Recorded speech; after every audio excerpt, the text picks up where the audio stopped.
ikaw na ngayon ang magtuturo on how to perform, how to excel in that field.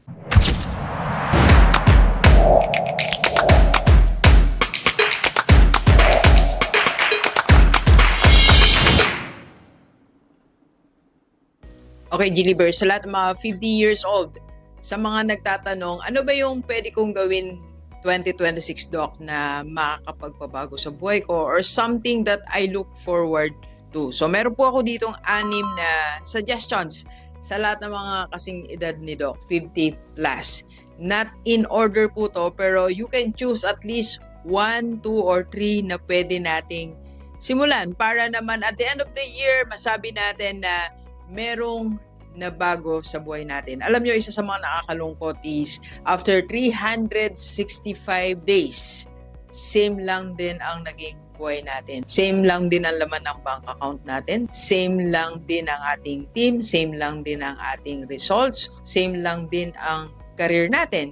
So, to make sure na meron pong mabago dyan sa buhay natin, pwede tayong pumili dito sa time na to. First, attend one life-changing seminar. Yes, you have to attend one face-to-face. I don't recommend webinar or via Zoom na magbabayad tayo. Yes, pero Zoom lang.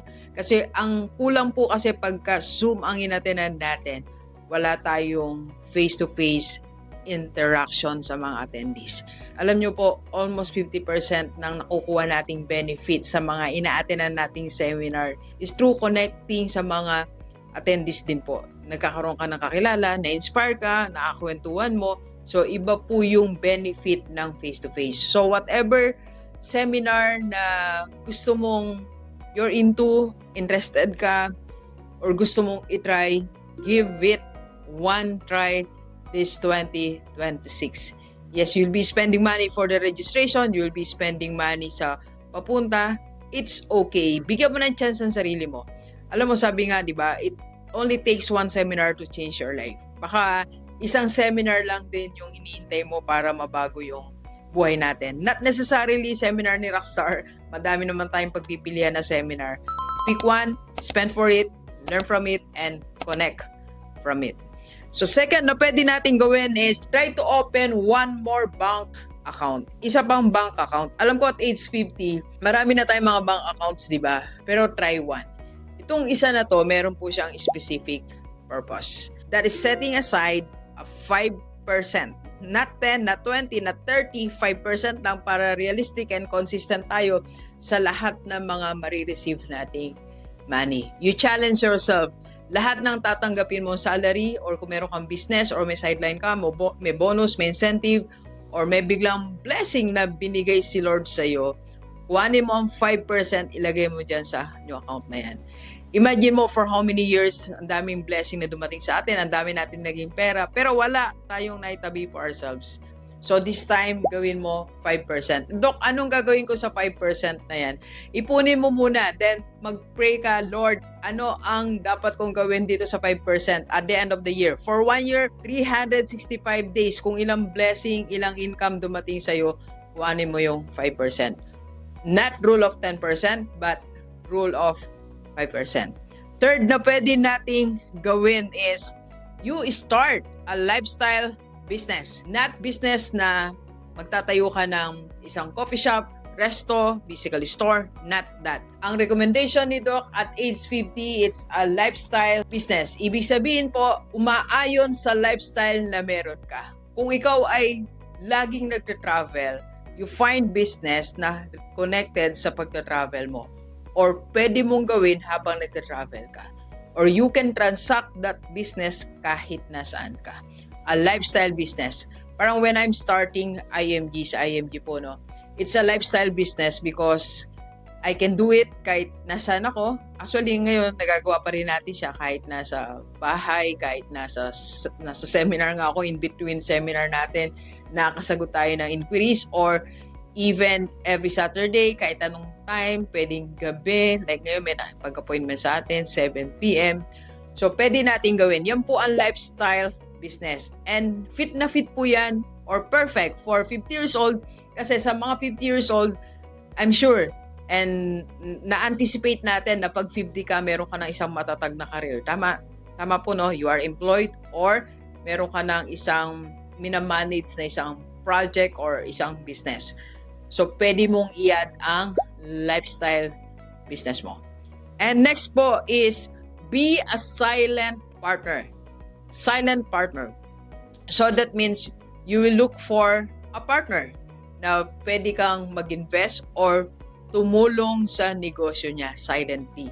Only for very trusted person or someone na relative mo or close friend mo. In two ways. First, pwede kang maglagay ng extra income mo na hindi siya pang emergency fund, hindi siya pang retirement. Yung extra money mo talaga na okay lang mawala siya, hindi masasaktan ang buhay mo. Or pwede kang maging advisor nung business na yan, kung field mo siya, kung expertise mo yan, you can be a silent partner. And of course, meron tayong compensation dyan. It's high time for us to execute yung knowledge natin. And it's high time for us na maging part ng isang business using your money as part of their capital. Okay? Next, start to buy a small or very simple asset this 2026. Anong asset yan, Doc? Something na ready na siya to give you income for your retirement. Yung ready na siyang magbigay sa'yo ng income monthly. Do not buy a vacant lot. Do not buy ng vacant lot na hindi mo naman alam kung anong gagawin. Huwag ka ring bibili ng abandoned farm na hindi mo naman alam i-cultivate.